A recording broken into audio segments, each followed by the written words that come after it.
logo GKPS 2019.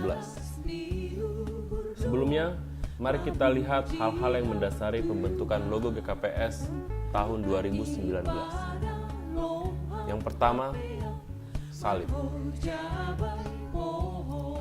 Salib mewakili penguatan warga GKPS akan keselamatan yang dianugerahkan Tuhan, yang menguatkan warga GKPS untuk hidup suci dan berkemenangan.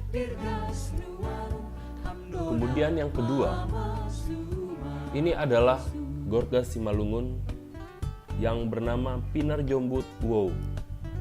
Dengan arti lain adalah simbol ekor burung merak. Pinar Jombut Wow mempresentasikan penghormatan jemaat GKPS kepada Tuhan yang memotivasi jemaat GKPS untuk memuliakan Tuhan.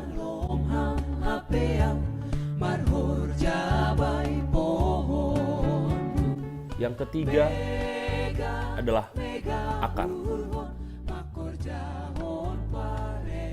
Lambang akar di sini mewakili sumber kekuatan anggota GKPS, yaitu hidup berakar dalam firman Tuhan.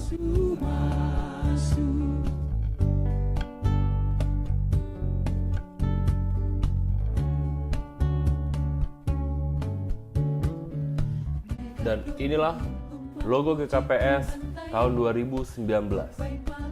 Tahun Kemandirian Berteologi GKPS 2019. Memuji Tuhan tai, saya tong tong masa ngaborani.